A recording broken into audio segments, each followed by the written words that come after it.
Bienvenue à votre émission je pense que ça doit être le troisième numéro depuis la deuxième édition du trophée panafricain de la femme de valeur Moissi Yatalo. Et là, aujourd'hui, votre magazine Esté Magistral a le réel plaisir de vous présenter une autre femme de valeur. Elle a eu les prix bien sûr de la meilleure fondation. On va parler un tout petit peu aussi du prix à titre posthume parce que ça tombe à pic. Hein. Elle a eu pour la meilleure fondation et sa maman en avait eu bien sûr à titre posthume celle qu'on appelle Madame Olangui, voilà, qui est peut-être au ciel. Là, je voulais dire ça parce que c'est une servante de Dieu. Et à part ça aussi, je voulais vous dire que non, ici, nous sommes bien sûr au CIFMC. CIFMC, c'est, what can I say? Nous sommes bien sûr au bureau dans l'enceinte des CIFMC, c'est ça, non? Dans l'enceinte des CIFMC. Et c'est là où nous sommes venus, bien sûr, rencontrer Madame Ketia Olangui, qui est bien sûr sa fille, qui nous a reçus, voilà, hormis être sa fille biologique, mais elle fait aussi pas mal de choses. Et voilà pourquoi, étant la lauréate au prix de la meilleure fondation, et voilà, nous sommes venus chez elle pour essayer un peu de parler avec elle en long et en large concernant tout ce qu'elle est en train de faire comme activité, concernant aussi les activités de sa fondation, des organisations, tout ce qu'elle fait dans l'entrepreneuriat et consorts. Aujourd'hui, vous avez bien sûr l'occasion de la découvrir une fois de plus. La deuxième édition Moissi Yatalo, les trophées panafricains de la femme de valeur. Bonjour madame. Bonjour, merci beaucoup, c'est un réel plaisir. Voilà, un mot par rapport aux téléspectateurs qui te suivent en ce moment ici. Je voulais remercier le peuple congolais, remercier l'Afrique, remercier toute femme courageuse qui ne baisse pas ses bras, en tout cas encourager. En tout cas, merci beaucoup. Voilà. Est-ce qu'on peut savoir un tout petit peu le parcours de Madame Ketia Olangui? Là, et tout le monde te reconnaît seulement comme la fille chère à Maman Olangui. Et la fille aussi a un parcours quand même. Oui, je m'appelle Madame Ketia Olangui. J'ai un G3 en business management et entrepreneurship. Donc, chez nous ici, c'est gestion des entreprises. Oui, je suis chargée des missions au sein de la fondation Olangui Osho, dont les fondateurs sont le couple Olangui. Je suis présidente de la fondation NEMA. J'ai fait mes études en Afrique du Sud et je suis servante de Dieu au ministère chrétien de combat spirituel. Et Madame Ketia, est-ce que tu peux nous parler un tout petit peu de ta famille? Tu occupes quelle position? Vous êtes au nombre de combien? Et voilà, et si vous pouvez éclairer à l'opinion. Nous sommes 7. Le couple Olangui a eu 7 enfants, 2 garçons et 5 filles. J'occupe la 5e position. Et à part ça, et on peut savoir les responsabilités que Madame Ketia a, parce que tout le monde sait que papa et maman étaient très bien organisés, tout le monde les appréciait, et à chaque fois, ça c'est un constat. Et une fois les responsables sont partis, ils sont morts, et c'est du n'importe quoi après. Mais on a vu quand même une certaine stabilité, on a vu quand même que vous tenez les coups. Comment ça se passe et qu'est-ce que vous voulez dire aux gens qui vous suivent en ce moment ici? La fondation Olangui Osho regorge le ministère chrétien du combat spirituel. Donc, les parents ont structuré la fondation Olangui Osho. Et dans la fondation Olangui Osho, il y a le ministère chrétien du combat spirituel, il y a les œuvres caritatives aussi, parce que beaucoup ne... Comme Maman Olangui n'était pas quelqu'un qui aimait faire la publicité, il y avait aussi le social dans la fondation Olangui Osho, où elle s'occupait des orphelins, qu'on appelait autrefois Achégui et enfants de la rue. Nous avons des foyers sociaux, nous avons l'école, l'école Béré, nous avons les cliniques Rafa, et nous avons aussi des fermes. Donc tout ça, c'est dans la fondation Olangui Osho. Alors, les fondateurs de la Fondation Olangi Osho ne sont plus en vie, donc automatiquement, c'est les enfants qui héritent de la Fondation Olangi Osho. Les enfants, bien sûr, serviteurs de Dieu, les disciples messagers au sein du ministère chrétien du combat spirituel. Et nous avons hérité de la Fondation Olangi Osho et nous dirigeons le ministère avec les anciens qui ont travaillé avec les parents. Donc, nous travaillons en collaboration et cette collaboration qui fait que le ministère est stable jusqu'aujourd'hui. Voilà, le ministère est stable jusqu'à aujourd'hui. Je me pose la question si Madame est à l'aise qu'on puisse, on se tutoie déjà, hein, qu'on puisse t'appeler Madame ou Mademoiselle. Tu es à l'aise comment qu'on t'appelle Ketia? Je préfère qu'on m'appelle maman. Et C'est une culture de chez nous au Congo. Une femme, on appelle toujours maman, donc je préfère qu'on m'appelle maman Ketia. voilà, Maman Ketia. Ça t'honore? Hein? Oui, oui. Parce que être mère, ce n'est pas seulement le fait d'avoir des enfants. Être mère, c'est aussi le fait d'impacter les vies. Alors, en tant que femme qui impacte la vie d'autres personnes, je me suis toujours dit que je suis une maman, je suis une mère pour les voix des... Je suis comme une voix des sans-voix. Maman Ketia. Ah, voilà, et c'est pas pour rien que l'équipe où la team ST Magistral s'est déplacée jusqu'ici. Et nous sommes en train de faire la ronde de toutes les lauréates première édition et deuxième édition. J'ai signalé ici par ailleurs que Madame Mama Ketia, je dois respecter, hein? Madame Ketia a eu à la deuxième édition du trophée panafricain Moissi Atalo les prix de la meilleure fondation. Est-ce qu'on peut savoir au moins tes impressions par rapport à ces prix? Et puis tozobenga fondation ya mama na biso ni Ketia Olangi tango aza kopusa na maboko makasi mpona mama Ketia Olangi.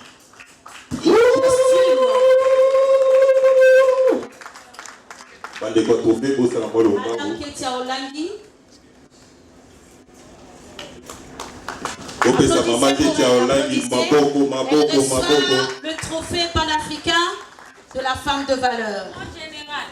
Aïe. Azambila. Maman Ketia Olangi, bonsoir et félicitations. Un mot. En tout cas, je voudrais remercier cette structure ST Magistral parce que vous savez, quand nous faisons ce genre de travail, souvent on croit que les gens ne vous suivent pas. Et bon, une personne qui est vraiment appelée à le faire, on ne s'attend pas vraiment à un retour. C'est-à-dire, on le fait parce que c'est un appel, on le fait parce que vous êtes appelé à impacter d'autres personnes. Alors, normalement, en tout cas, je ne m'attendais pas qu'une structure est en train de suivre ce que j'ai fait. Ça me va vraiment droit au cœur et je suis honorée en tant que femme congolaise de pouvoir atteindre aussi beaucoup de vies. Donc pour moi, ça m'avait vraiment surpris. Je ne pensais pas que je pouvais être récompensée un jour par rapport au travail que j'ai fait. Et je remercie vraiment cette grande structure qui est ST Magistral. Madame Ketia, je parlais aussi du prix à titre posthume que Maman Olangi a eu. C'est une idée aussi toujours des ST Magistral, de primer même les dames qui ne sont plus sur la terre. Et un mot par rapport à ça. Ça honore aussi la mémoire de Maman Olangi. Vous savez, c'est une femme qui a été beaucoup mal comprise au début par rapport au message qu'il avait donné. Et j'ai toujours dit, vous savez que même quand on va à l'université, chacun a sa manière de comprendre les enseignements qui sont donnés. Alors, d'autres personnes n'ont pas bien interprété son message et il y avait eu beaucoup de confusion. Mais en soi, elle avait un message, c'était un message de révolution. Un message qui libérait la femme de la coutume et de la tradition, un message en fait qui libérait la femme, qui voulait rendre cette liberté à la femme. Alors elle a impacté beaucoup de vies, elle a changé beaucoup de vies, elle a aussi impacté, elle a restauré aussi beaucoup de foyers, elle a aussi impacté la société, donc c'est dans le domaine social. Alors continuer à l'honorer, c'est vraiment une grâce. Vous savez, j'ai toujours dit, quand on vient sur Terre, on vient avec une mission. Et cette mission va vous suivre même après votre mort. Et nous avons vu comment elle a travaillé pendant 25 ans.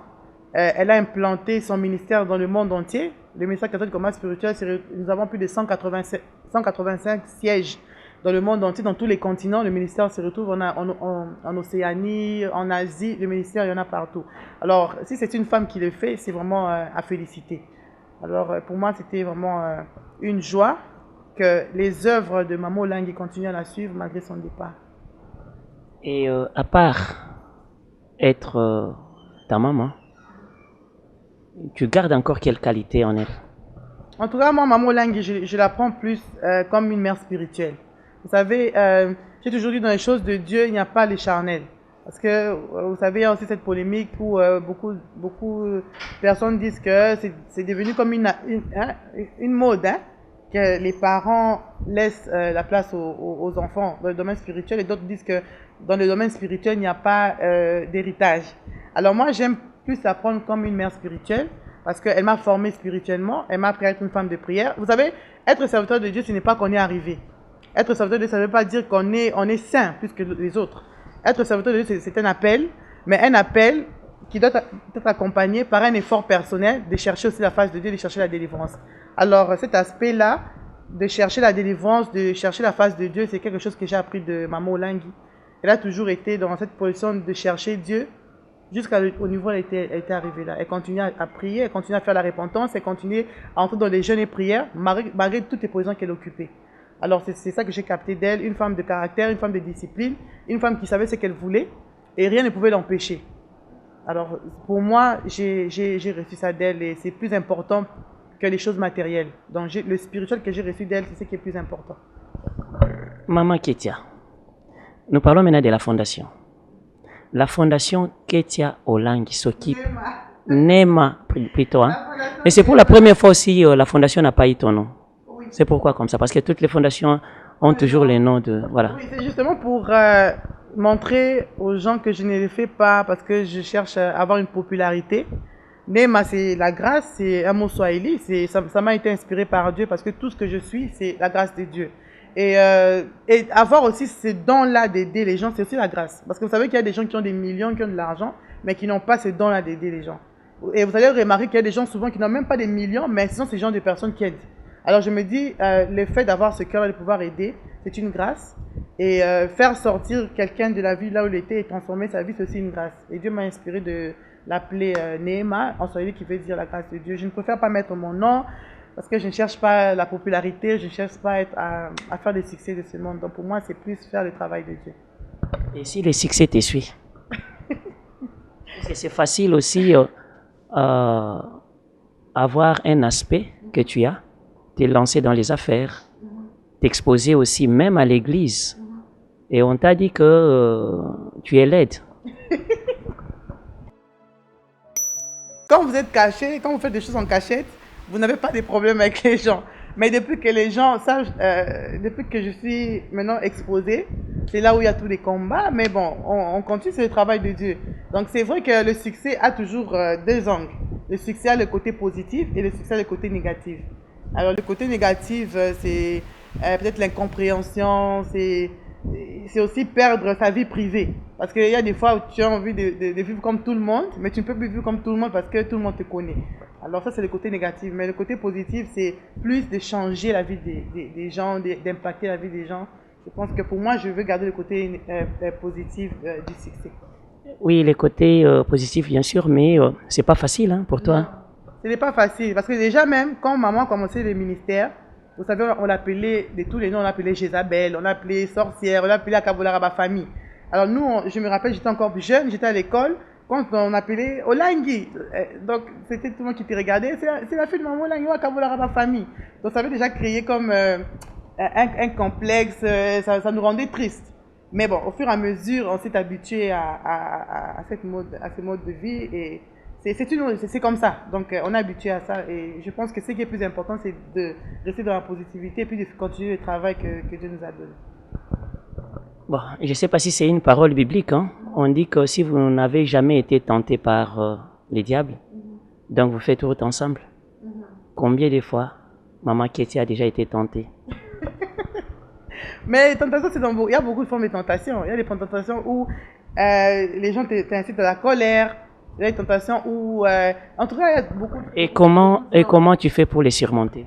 Bon, c'est vrai que vous savez, je vais vous dire un truc. Quand il y a eu le message du combat spirituel, quand Maman Olangi parlait des totems, les gens n'avaient pas bien compris. Vous savez, quand on parle des totems, c'est quoi? C'est chaque tribu, chaque province a son caractère, son caractéristique, a son totem.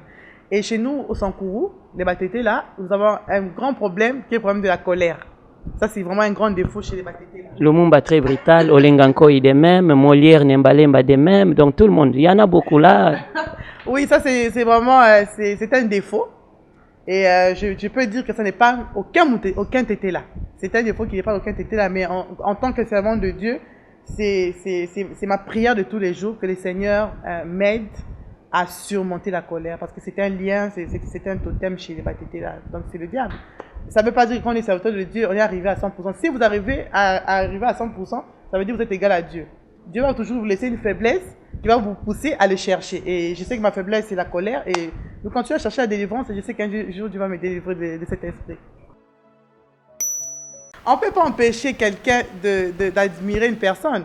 C'est maintenant la personne qui doit savoir comment se comporter en tant que servante et serviteur de Dieu. Et même pas seulement en tant que servante et serviteur de Dieu, même une fille normale, c'est pas une fille qui doit dire oui à tout le monde. Si tu es engagé quelque part, tu restes dans ton engagement. Donc, vous parlez de la tentation par rapport aux hommes. Tu peux gagner les âmes. Tu peux leur demander de venir à l'église. Tu peux leur dire de venir prier. Parce que... tu es consciente que c'est toi qui provoques avec ta beauté déjà. Parce que si tu étais laide, nous on ne pensait pas aussi que maman Olangia aussi. Ce n'est pas provoquer. Jésus-Christ nous a créés en tant que des belles créatures. Je ne suis pas la seule belle femme ici en République démocratique du Congo. Et d'ailleurs, j'ai toujours dit que le Congo, c'est l'endroit où on trouve les plus belles femmes du monde. Au Congo, il y a des très belles femmes. Alors, c'est toi qui dois savoir te comporter. Donc, tu ne vas pas te laisser aller parce que tu es belle. Non, même dans la Bible, il y avait la reine Esther. Elle était une belle femme. Il y avait Déborah, il y avait toutes ces femmes-là. Mais tu gardes ton caractère. C'est-à-dire, même s'il y a des hommes et des hommes qui te suivent, tu dois rester dans la droiture, c'est-à-dire choisir peut-être la personne qui va t'épouser, mais rester dans la droiture. Donc, on ne provoque personne. C'est Dieu qui nous a créés. Nous sommes des belles créatures, mais c'est nous qui devons savoir comment nous comporter. Voilà. J'espère que Maître John Bola, là, il s'est dit déjà qu'il commence sur l'île à toute une série de questions comme ça sur la beauté de la dame. C'est l'harcèlement ou quoi? Donc, c'est pas l'harcèlement, c'est juste aussi, il y a des côtés, des plus petits côtés que les gens aussi veulent savoir comment il va réagir, comment. Et vos descentes maintenant sur le terrain, les résultats et comment les gens sont satisfaits, comment ça se passe sur le terrain, et puis la cible est d'abord des orphelins ou les femmes, tout c'est comment? Moi, la cible, c'est la femme et les enfants. Il faut savoir outiller la femme congolaise. Vous savez, j'ai toujours dit, nous sommes des femmes très intelligentes. Et avec le travail que j'ai fait, je reçois beaucoup de femmes, je reçois beaucoup de jeunes, que ce soit des jeunes femmes ou des mamans. Ce sont des femmes qui ont des visions, ce sont des femmes qui ont des idées, ce sont des femmes qui ont des projets. Mais le plus grand problème chez nous, en République démocratique du Congo, c'est les financements. Alors moi, j'aimerais vraiment implorer, le gouvernement congolais, implorer le chef de l'État à pouvoir outiller la femme congolaise, de donner la chance à cette femme-là. Si on donne la chance à la femme congolaise, vous allez voir comment est-ce que notre pays va s'épanouir. Parce que c'est une femme qui a longtemps nourri la famille. Vous savez, ce sont nos mamans qui sont au marché, ce sont nos mamans qui vendent, ce sont nos mamans qui sont dans les libongos. Alors, je me dis que si on donne l'opportunité à cette femme de pouvoir s'émanciper financièrement, notre pays va aller de l'avant. En tout cas, je plaide. Alors, sur le terrain, c'est avec les femmes que je travaille. Donc, même si je n'ai pas des millions à donner, mais le peu que je donne aux femmes, nous essayons de leur faire sortir de la pauvreté, nous essayons de leur autonomiser. Et les enfants, mon plus grand combat, c'est l'éducation des enfants. C'est-à-dire, tout enfant doit aller à l'école, tout enfant a droit à l'éducation. Alors, comme nous soutenons les orphelins, ce n'est pas seulement des orphelins, c'est-à-dire dans notre programme, nous avons des enfants qui viennent des familles vraiment démunies où les parents n'ont pas les moyens de les scolariser. Nous avons un répertoire où nous les avons répartis. Donc, il y a des enfants orphelins qui sont placés dans des orphelinats, mais qui sont suivis par la Fondation NEMA. Il y a des enfants qui sont placés dans des familles, qui vivent chez l'oncle, chez la tante, mais qui sont suivis par la Fondation NEMA. Il y a des enfants qui sont dans leur propre famille, mais qui n'ont pas les moyens, qui sont suivis par la Fondation NEMA. Et mon troisième combat, c'est l'éradication aussi des enfants de la rue. Non seulement l'éradication des enfants de la rue, c'est aussi l'éradication des enfants dans les mines. Et quand je parle des mines, c'est dans les provinces où les mines sont concentrées. Vous allez voir aux alentours des mines, il y a des enfants et des femmes qui travaillent illégalement et c'est dangereux, beaucoup d'enfants meurent. Alors c'est ça mon plus grand combat. Donc je suis plus focalisée sur la femme et sur l'enfant. Et je me dis que si la femme est outillée, ça va développer notre pays. Et les gens se posent la question, pourquoi les choix de la ville de Lubumbashi? Vous savez, le concept de mon forum, c'est un forum annuel de la femme entrepreneur. C'est justement pour, en fait, se réunir entre nous, les femmes congolaises, les femmes entrepreneurs, de trouver des solutions ensemble pour pouvoir sortir de la pauvreté. Parce que j'ai toujours dit, nous avons cet esprit d'individualisme ici en République démocratique du Congo. Si par exemple une jeune femme ou un jeune Congolais a son produit, nous avons tendance à vouloir acheter des produits qui viennent de l'étranger au lieu de soutenir notre soeur ou notre frère. Alors, pourquoi j'organise ces forums? D'abord, premièrement, c'est pour exposer ces jeunes talents, ces jeunes femmes, exposer ces femmes qui ont des produits. Et nous voulons exposer ces produits pour qu'on puisse les acheter. Nous voulons faire ressortir les talents de la femme congolaise. Nous invitons aussi d'autres femmes qui viennent d'autres pays africains. C'est justement pour vendre le savoir-faire de la femme congolaise. Donc le but de ce forum, c'est l'échange entre les femmes africaines, mais plus pour vendre l'image de la femme congolaise sur la plateforme internationale. Alors la première édition, c'était en 2019, au mois de mars. Pourquoi le mois de mars? Parce que c'est le mois de la femme. Et nous avons invité des intervenants qui sont venus du Ghana. Je pense que vous connaissez l'actrice Jackie Apia et Jocelyne Doumas. Oui, elles ont fait partie de la première édition et des femmes entrepreneurs congolaises. Et la deuxième édition, c'était à Bukavu. Et la troisième édition, ce sera au Katanga. En fait, nous allons faire la ronde de toute la République. Donc, le choix a été porté sur le Katanga. Et c'est au Katanga qu'on va annoncer la quatrième édition. Et je pense que si tout va bien, ça sera au Congo central. Donc, c'est juste pour faire voir au monde que notre pays, il y a des femmes qui sont intelligentes.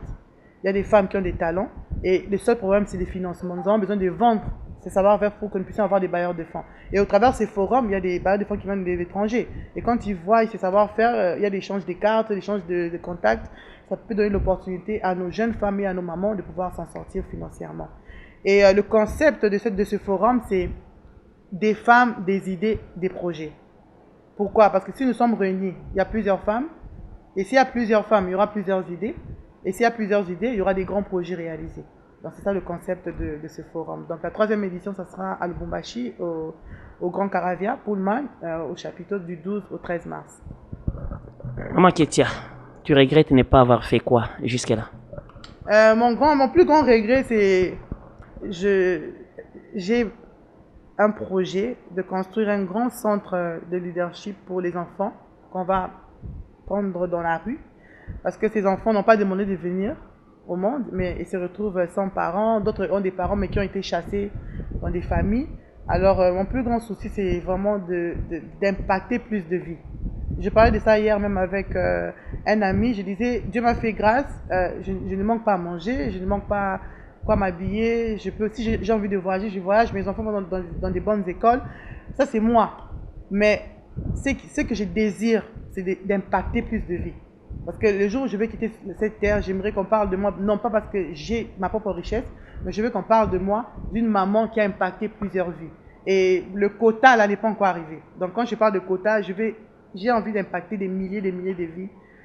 La vie des enfants, la vie des femmes, aider les gens, c'est maintenant ça mon plus grand souci.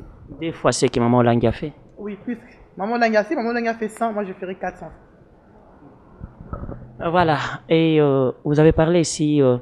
on s'est tutoie toujours. Tu étais en train de dire tout à l'heure qu'il faut de l'aide, voilà, les gouvernements. Tu as fait aussi allusion à Fati, le président de la République et consorts. Tu restes à ton coin ou tu fais un effort pour aller vers eux? Tu ne trouves pas que c'est bon de faire un pas? Est-ce que Maman Ketia a déjà fait un pas? Bon, déjà, je travaille en collaboration avec quelques institutions. Nous sommes en collaboration avec le ministère du Genre et Famille, nous sommes en collaboration avec le ministère des Affaires sociales, nous sommes en collaboration avec le ministère de l'Élevage et de la Pêche. Bon, je me dis que c'est le travail qui va faire que que le gouvernement ou bien le président puisse me remarquer. Oui, considérer. Je préfère travailler d'abord pour la population. Je n'aimerais pas je préfère travailler pour la population, changer des vies, et je pense que c'est mon travail qui va me faire remarquer au niveau de la présidence. D'accord. Est-ce que Maman Ketia a un problème à dire, peut-être à la population? Moi, je voulais que tu puisses cibler la femme, parce que bientôt, c'est le mois de la femme, et tu milites toujours pour la femme. un mot par rapport à cette femme qui était suivie en ce moment ici. Oui, d'abord, je voudrais remercier toutes les femmes de la République démocratique du Congo, spécialement nos mamans. Ces femmes qui se réveillent à 5 h du matin, à 4 h du matin pour aller vendre le pain, pour aller au Libon, comme on dit au Lingala. La femme congolaise souffre. Déjà, elle souffre, c'est elle qui prend les enfants en charge. Souvent, vous, les papas, vous savez comment vous vous comportez, non? C'est pas facile, mais malgré tout ça, elles sont toujours debout. Donc, c'est remercier ces femmes-là et leur dire de continuer ces combats. Et je pense qu'il y aura un jour, déjà avec la vision du chef de l'État, c'est un président qui a de l'amour, surtout pour les femmes. Je pense qu'avec son programme, il va développer les programmes d'entrepreneuriat et au moins chaque femme aura la possibilité de s'en sortir financièrement. Et je pense que si on allège le fardeau de la femme congolaise, ça sera, je sais pas, ce sera le plus grand cadeau qu'on va la donner. Parce que vous allez même voir une vieille femme de 80 ans. Normalement, à cet âge-là, les mamans doivent être dans les zones des vieillards où on prend soin d'elles. Mais comme il n'y a pas ce programme-là dans l'État congolais, elle est obligée de travailler jusqu'à son vieil âge. Alors, c'est de vraiment encourager la femme congolaise et de vous dire de garder espoir. Parce que, vous savez, la nation d'Israël, c'est depuis la Bible que Dieu avait choisi Israël. Mais ça a pris des décennies pour qu'aujourd'hui, on parle d'une nation d'Israël et c'est parmi les grandes puissances du monde. Alors, je pense que notre pays a la même histoire qu'Israël. Nous avons souffert, et souffert, mais je pense que c'est vraiment le temps où nous allons récolter les fruits de cette souffrance-là, les fruits où le Congolais aujourd'hui va se lever, manger le matin, manger à midi, manger le soir, où le Congolais va aller au travail pour avoir un salaire qui va prendre soin de sa famille, un pays où un enfant peut aller à l'hôpital gratuitement, un pays où un enfant peut aller à l'école gratuitement, un pays où un Congolais s'il a envie de voyager, il paye son billet, il voyage sans problème. Alors je pense que ces temps-là, Dieu a déjà suscité ce temps-là et nous allons vivre ça bientôt dans notre pays. Donc, encourager la population, encourager la femme, encourager les enfants à ne pas baisser les bras. Maman, qu'est-ce que tu as peur de quelque chose dans la vie? J'ai peur de quoi? La seule peur, c'est de ne pas pouvoir accomplir la mission que Dieu m'a envoyée sur terre. Je n'ai pas peur de la mort, je n'ai pas peur des sorciers, je n'ai pas peur des sirènes, je n'ai pas peur des démons. J'ai peur de rien, mais la seule chose, ma peur, c'est je prie toujours à Dieu de m'aider à accomplir ma mission sur terre. Et ma mission sur terre, c'est d'impacter la vie des orphelins, c'est d'impacter la vie des veuves, c'est de changer la vie des autres. C'est ça ma mission sur terre. Et ma seule peur, c'est, je n'ai pas envie le jour où j'irai au ciel que Dieu me dise, tu n'as pas accompli ta mission. Donc c'est pourquoi chaque matin quand je me réveille, je dis, Seigneur, aujourd'hui je dois impacter la vie de tel, je dois impacter la vie de tel. Et c'est ça ma seule peur. Mais je pense que comme j'ai la volonté, Dieu va m'aider à pouvoir accomplir cette mission sur terre. Je vais juste dire, attends, Losake Fula. Losake Fula, ça veut dire merci beaucoup. Mesdames et messieurs, c'est par ici que nous baissons le rideau de notre grande émission, Este Magistral. La deuxième édition, Mwasi Yatalo, les trophées panafricains de la femme de valeur. Merci beaucoup, cette émission a reçu Ketia Olangi. Voilà, nous vous disons merci de nous avoir suivis et bonne suite des programmes à votre chaîne de télévision.